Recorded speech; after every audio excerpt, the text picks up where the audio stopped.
At nandito na naman tayo sa walang sawang tsismisan natin sa no contact update segment ninyo para sa mga walang contact diyaan sa kanilang person pero ayaw magtanong. Tara rito mga babes, no, welcome na welcome kayo. At ngayon, June 28, 2026, alamin natin ang real-time energies ng person mo sa iyong mind or isipan. By the way, you can pause this video here for a while at isipin siya and i-resume back mo na lang kapag ka-done ka na, okay? Because that is one way of setting your intentions. Sa mga gusto lang ritong tumambay, makichika, wala lang, 'di ba? Ikichismis lang, tara rito, mare. Mare, pare, LGBT, tara rito, mga babes. Hi and hello sa ating mga bagong viewers. My name is Yan. And returning is Temperes Payaters. Thank you so much, mga mahal. Kung di niyo pa alam, may patay isa pang channel. Link down below lang sa ating description box. So, maraming salamat Archangel Michael, Guardian Angels of Collective. Can we get real-time energies of this person here na nasa isipan ni Collective? Or kumukonek sa kanila very strongly? Kapit na parang tarsier?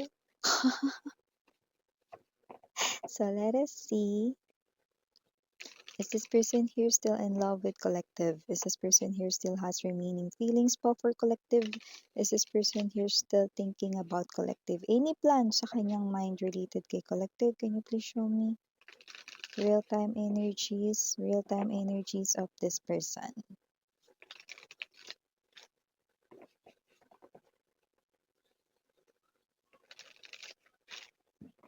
Okay, got it. So let us see.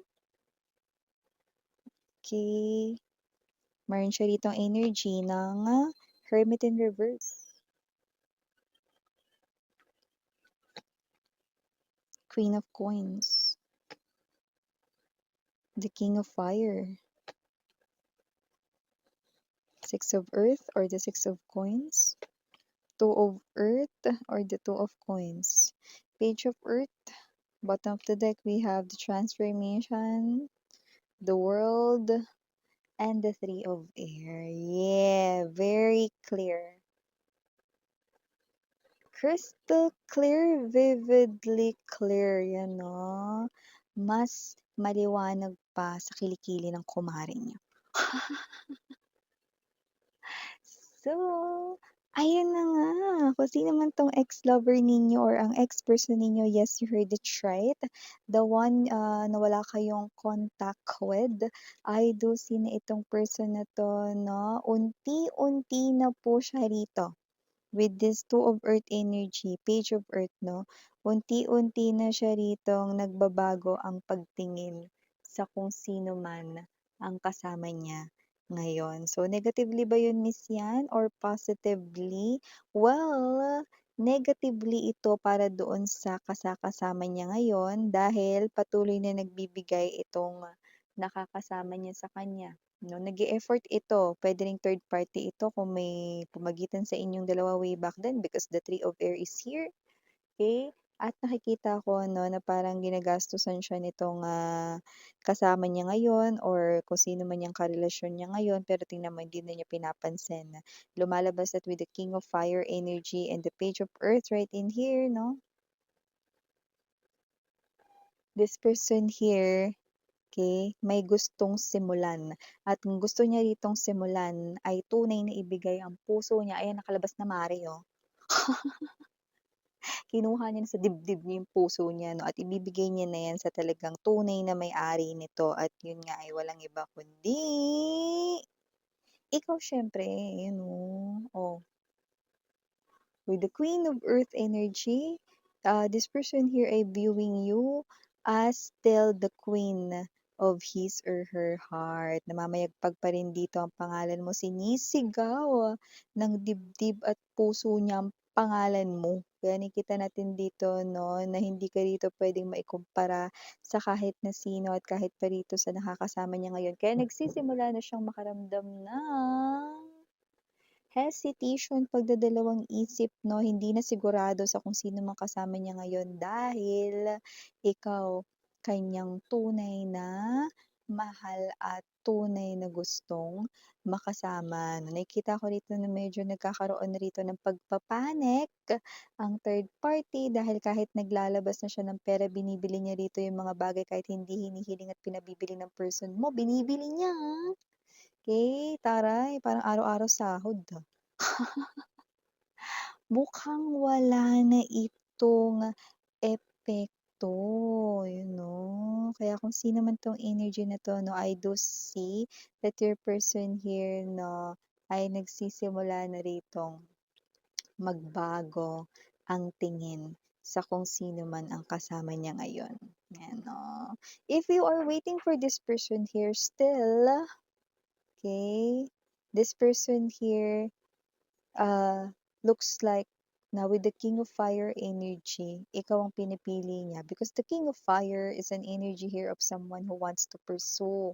At kapagka, pinursu niya na itong tao na 'to 'no, okay, talagang gagawin niya ang lahat-lahat dito. Kaya kung gusto mo na magpa-pursue, hindi ko nakikita na titigil or magki-quit siya dito 'no. Tsaka nakita ko nag-iba ng direksyon siya. So, ibig sabihin 'no, kung meron mang person sa tabi niya ngayon, wala na, nagbabago na yung damdamin niya doon 'no. Kumbaga parang, maaaring iniintay niya lang na magsawa yun sa kanya or iniintay niya na lang na kusa yun na umalis kasi binibigyan niya na ng cold treatment. So, nakikita ko yun here 'no. Yeah, this transformation and the world card energy, hindi yan nagkataon lang na lumabas. These are both major arcanas 'no, because your person finally realizing it big time that, eh, you are his or her world 'no, na gusto niya rito ulit na makapiling ka sa mundo niya or gusto niya na makapasok ulit sa mundo mo, kahit alin dun basta sa tabi mo, 'yan. So, I do see that whoever this energy is 'no, hindi na kailangan mamili ngayon, hindi na kailangan maguluhan ngayon dahil ikaw kanyang pinipili dito. Taray! Siguro dati pinili niya 'tong isa 'no, tapos kasi may energy dito na parang medyo may mga ibang mga energies na puwedeng napagkuwentuhan. Very proud po ang third party sa person mo, 'yan oh. Nakikita kong ganito niya pinapakilala sa mga friends, "Ay, ito pala yung person ko, faithful 'yan. Ang tagal ng last relationship niya ganito, ganyan, pero may kulang ka ata sa kuwento mo 'te, ikaw ang dahilan kung ba't naputol yun."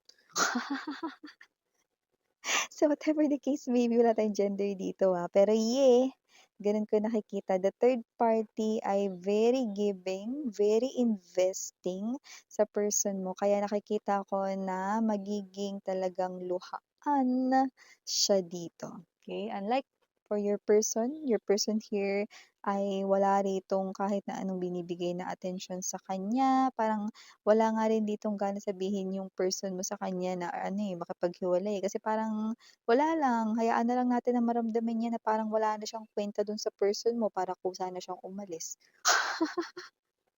Ang bad naman dun, Miss yan. Yun yung nakikita ko dito sa thoughts ng iyong person, parang hayaan ko na nga lang 'to, wala akong gana. Parang parang para sa kanya it's just a waste of time. Okay, para kausapin yung third party, parang hahayaan niya na lang na, tawag nito, lumabas yun, maramdaman ng third party ng kusa para umalis ng kusa 'no. Hindi siya dito nagfi-filter ng emotions and feelings niya, 'yan, oo. Actually, puwedeng iniintay niya pa nga na ma-trigger na yung third party na yung magsabi na, "Sige, aalis na ako kasi hindi mo naman ako pinapahalagahan, eh." 'No, and at the back of your person's mind, "Ay, salamat sinabi rin niya." 'Di ba? So, yun nakikita natin dito. And with the World card energy 'no, kahit ganyan ka-cold ang binibigay niyang treatment with the third party, ganyan din naman ka-warm. Look at his or her halo, you know? Doesn't it look like a sun yung, rays 'no, yung, um, rays ng sun? Okay, so it looks like this person here 'no, ay someone dito na alam mo yung magiging treatment niya sa'yo is everyday, this person here will make you feel warm because of his or her love, and hindi na ito magiging as cold as ice.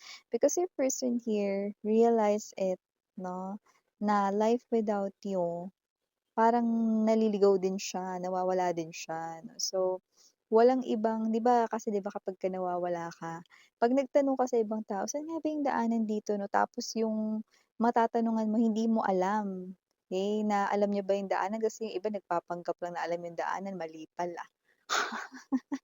So, it takes the right person para matama ka sa tamang direksyon.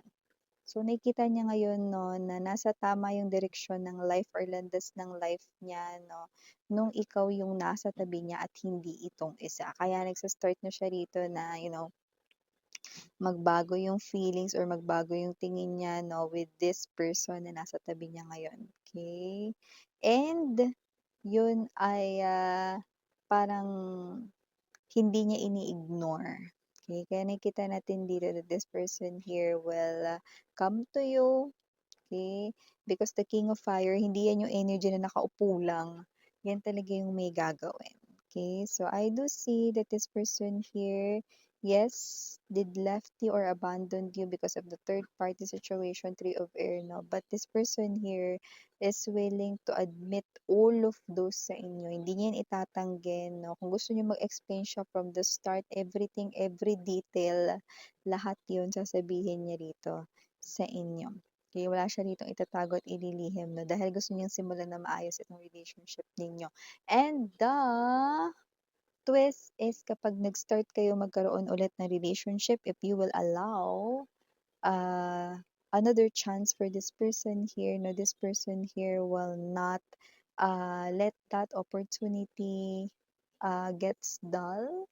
So, ibig sabihin, no, itutuloy niya talaga rito, no, at patutunayan sa'yo yung warm feeling of love every day starting or from that day na bibigyan mo siya rito ng chance up until the day, na, only death 'no, ang magse-separate sa inyong dalawa. So, yeah, kung sino man 'tong energy na 'to 'no, na nagbibiro ba siya minsan baka lasing lang 'yan, kasi minsan 'pag lasing 'yan kung ano-ano sinasabi.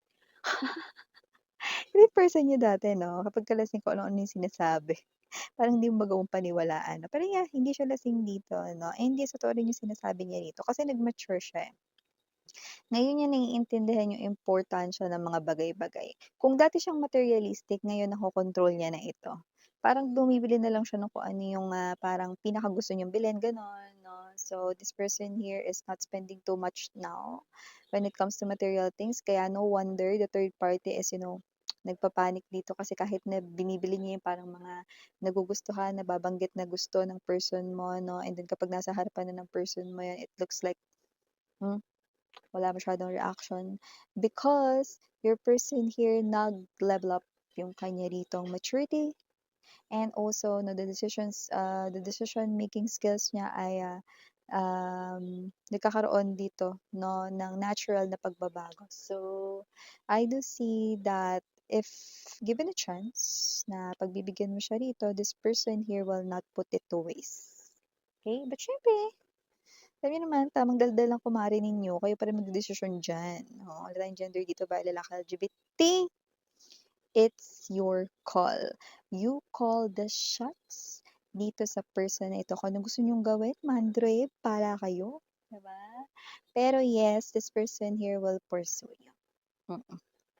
Okay, so initials that I'm seeing right in here, capital letter L, capital letter D, capital letter G, capital letter O, capital letter T, capital letter M, and capital letter F.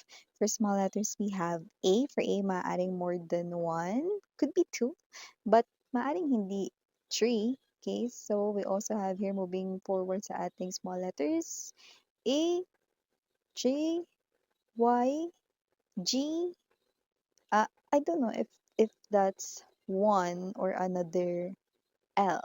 Okay, so just take only what resonates, okay? But if it's another L, maaaring dalawa yung L niya. Okay, doon. But if it's one, of course, this person here, no, signals new beginning, no, sa inyong connection. And the world card is here. This is new chapter between both of you guys, no? So, yeah. Last but not the least, small letter, we have you. Okay, so ito yung mga mensahe na nakuha ko right here para sa'yo. Again, I'm Mirana, only for the girls and Yana, do not for the best. Sarang hail, love, and light. Hidra. Annyeong.